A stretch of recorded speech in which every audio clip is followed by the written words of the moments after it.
matik na to, promotion at sa mga issue na di po ba, alam nyo naman po ang unang hirit, hindi yan matatapos sa mga simpleng ano lang, di po ba, simpleng mga guest lang. Gusto nila memorable, yung hindi ba makakalimutan ng mga taong manonood. Yung hindi ba agad-agad mawawala, yung tipong magte-trending sila isang linggo. Yung tipong mga katanungan na magpapakilig sa mga nanonood, magpapakilig sa mga Sanya Alden Lab Team, di po ba? O sinasabi ng iba na talagang napakahusay daw po ni Sanya at bagay na bagay nga po raw si Alden Richards para sa kanya. Normal lang yan kasi lahat naman po ng mga nakakatrabaho ni Alden Richards talaga naman pong kumbaga umaayon, di po ba? Gaya nga po ng award na nakuha ng 5 breakups and a romance. Grabe, no? Kaya sabi sa inyo, dito hindi natin pwedeng sabihin na walang magpo-push ng pelikula ni Sanya at ni Alden. Di po ba? Although sasabay din si Barbie Fortesa.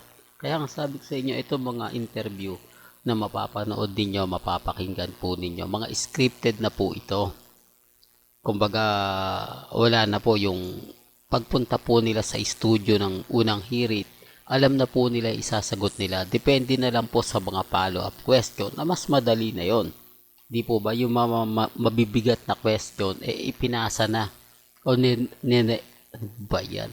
Nirehearse na o sa ulo na nila yung mga sasabihin nila at sasagutin nila.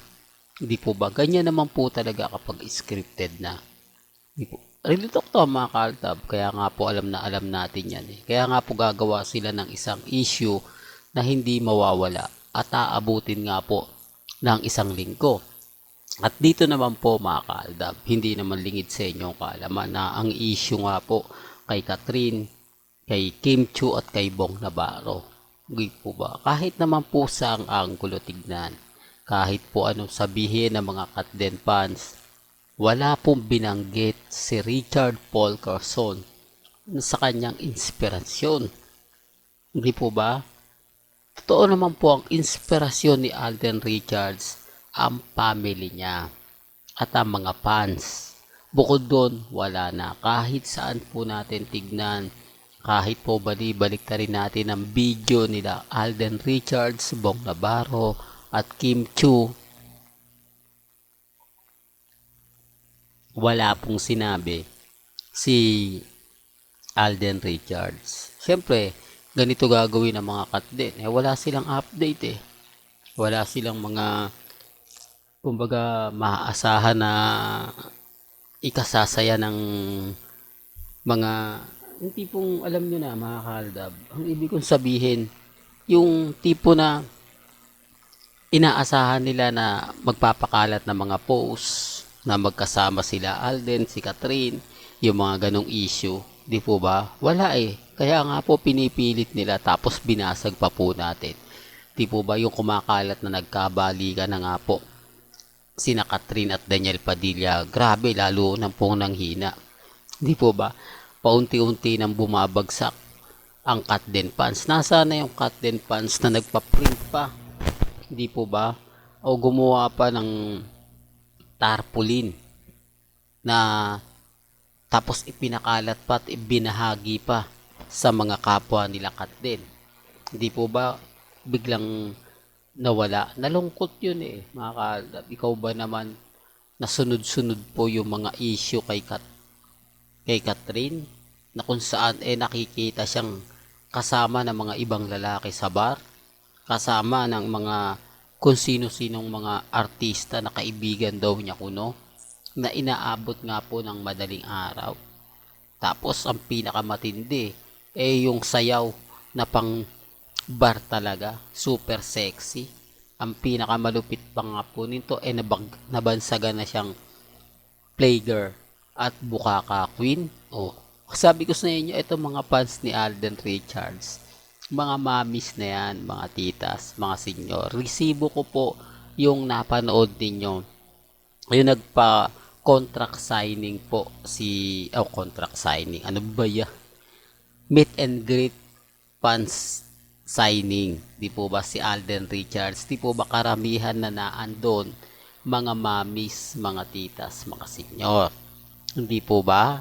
Tapos sasabihin nila na hindi, karamihan mga teenager pa. Oh. Kaya sila yung una na apektuhan. Di po ba? Sinasabi ko lang po ito para lang po klaro. At syempre para po sa kaalaman ng lahat. At balikan natin si Maine Mendoza. May mga ganap kay Mengay na eksklusibo lang po talaga. May mga updates si Mengay na talagang hindi mo masasabi na pinapublic niya para sa mga main fanatics at armin. Sinasabi po kasi nila na, ako, yung mga Aldab Nation ayaw na ni Mengay dyan kasi puro paninira lang po kayo. Kaya hindi sila nagbibigay ng update si Maine sa Aldab. Galit siya sa Aldab kasi nga po nababash po daw si Congressman Arjo. Humingi na nga po raw ng tawad si Mengay kay Ibiang dahil sa mga binabato ng Aldab Nation na issue. Well, sa punto na yan, wala naman pong problema eh. Hindi naman po ako namimilit. At never naman po nating pinupush yung mga bagay na ganyan. Di po ba? Kasi totoo naman po yung mga ina-update natin. Kung si Mengay pinagtataguan sila, kung si Mengay hindi sila binibigyan ng update, di po ba parehas lang? Real talk mga ka-Aldab. Kita nyo ha, may ganap si Maine pero never niya pong sinasabi sa mga fans niya. Never niya sinasabi sa mga main fanatics na talagang diehard po sa kanya. Especially ang mga army na kaliwat ka ng pagpo-post doon po sa throwback picture na inilabas ng isang fans ko, no? Di po ba? Sa social media na kung saan talagang sweet na sweet nga po si Congressman Arjo at si Maine. Alam nyo, kapag sila talaga nagbibigay ng throwback, no? Hindi mo po pwedeng questionin. 2018 pa yun eh. Hindi po ba? Yun yung kasagsaga ng kumbaga pelikula ng Jack M. Popoy. Para nga po daw talaga umangat, para daw talaga pag-usapan, para daw po talaga makakuha ng simpatya. Hindi po ba? Kaya sabi ko sa inyo mga ka-Aldab, ginagawa lang po nila yan para makakuha ng simpatya sa mga kapwa nila armin.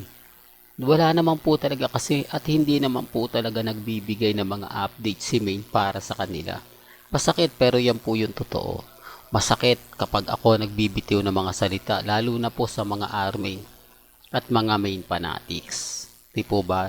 Kasi nga po, basag sila dahil kung totoong mahal sila ni Mengay. Kung totoong galit sa amin si Maine dahil sa ginagawa ng Aldab Nation, sunod-sunod ng post ang gagawin ni Maine para matigil na kami. Yung pag-uwi niya ng bahay, ipopost niya yan. Yung pag-aasikaso kuno sa kanya ni Congressman Arjo, pagluluto ng breakfast, di po ba culinary si Mengay? May mga post siya na nagluluto siya kasama niya si Congressman Arjo. Kasama niya sa bahay, mga update. Sa tingin niyo po ba, ginawa po ba yan ni Maine Mendoza? Ina-update pa yan ni Maine Fulkerson? Hindi po.